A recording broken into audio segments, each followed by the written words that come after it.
had to give my teammates a little test without me real quick, so see what they had, and so yeah, they got told. This is for Tyler and for Chucky before Max. Can you describe what Max gave you guys today, both in regulation and the overtime, on both ends of the court? Steals, scores, that assist to Jordan in the overtime? Yeah, I mean, Max is just a great overall basketball player. He gets the game. He understands everything about it, time, possession, score, all that. So when he's on the court, it's really nice to just have another guy who really knows what's going on in the game. He gets the ball in his hands. He had a big task of controlling the game at the point guard there when Chucky was out. And I thought he did a great job of distributing, keeping the players calm, and getting us through that, just for Chucky to come back. I'll comment on that, on Max too.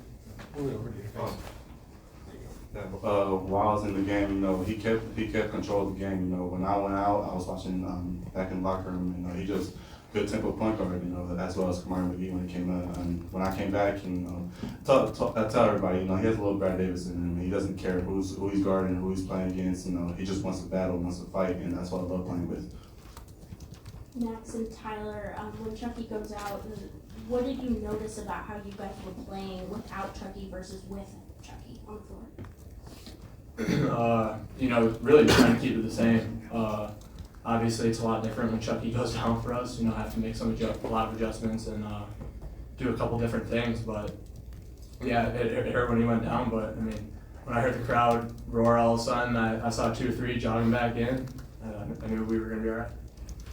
Yeah, I mean, Chucky gets we put a lot of pressure on Chucky to run the offense, keep everyone under control.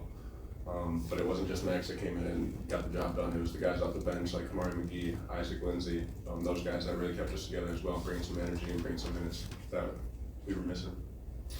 Tyler, you mentioned Kamari McGee. He played a season-high minutes tonight. What have you seen from him tonight that you feel he can kind of help contribute the rest of this season? I mean, we see a lot of good things in practice. We haven't seen it in the game. I know he got a tooth pulled, so I think we're going to blame him on that. He's back. Max, I mean, you came back to Wisconsin for a number of reasons, transfer back. Is a game like this one of them, where on this stage, in a rivalry game, where you can help your team win an important game? I mean, yeah, obviously, you know, growing up in Wisconsin, you know how big the rivalry is between Marquette and Wisconsin. So, yeah, there's just a lot of pride, effort, and really joy that goes into it. You know, preparation and everything tries to stay the same, but yeah, just because being from the state, you know what it's gonna take. You know it's gonna be a grind. Max, I guess anybody can take this. Do you guys know what you're doing to your fans in terms of these close games that hard like that? I mean, Keeping it fun. exactly.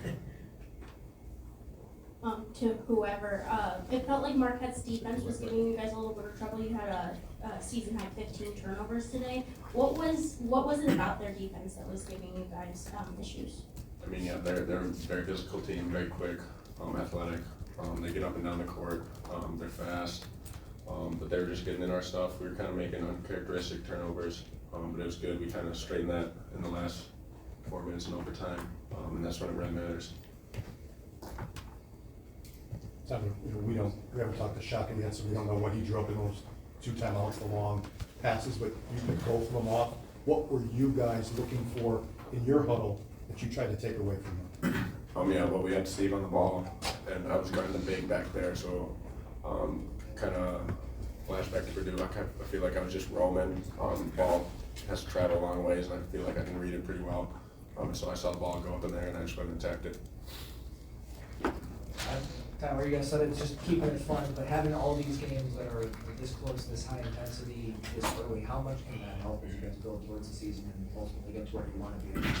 I mean, it's great. We got a young team, and we're kind of just getting thrown in the fire. We only got 4 or 5 guys who played minutes before this season, and you can kind of tell, you know, these close games, we let teams back, we're battling back, but it'll be good. Just be battle tested going into March. Hopefully, we can get some big leads going into the Big Ten season. But it's great, great learning experiences for us. Chucky, you scored 16 points in the first half and didn't miss a single shot in the first half. What was just like? Why do you think your shooting was just on top of it? I've been preparing for it, working out every day, you know, through that shooting slump after work out and getting a lot more shots up, and I think it's just kind of paying off now. This is for anybody, but home court advantage has been so big in this rivalry. So what's it like for you guys to really stave off that fan energy for Marquette and then come out with a win your first year, I think, in 6 years? Well, the last time I was in here, yeah, I got a sick feeling in my stomach losing on that buzzer beater, so I know we're not gonna come in here and lose. Last question. Tyler, the last time you guys were in this building, you didn't have Chucky for a long stretch of time, and the offense kind of crumbled a little bit. Today, you didn't have Chucky for 13 minutes, yet you guys were able to kind of piece it together and make it work. Just the growth of this team, to be able to kind of survive without your leader, what does it say about this group moving forward? I feel like it's just Wisconsin basketball. The guys come to this school, they're tough, they're gonna get the job done, they're not gonna make excuses, and that's what showed out there today. Thanks, guys.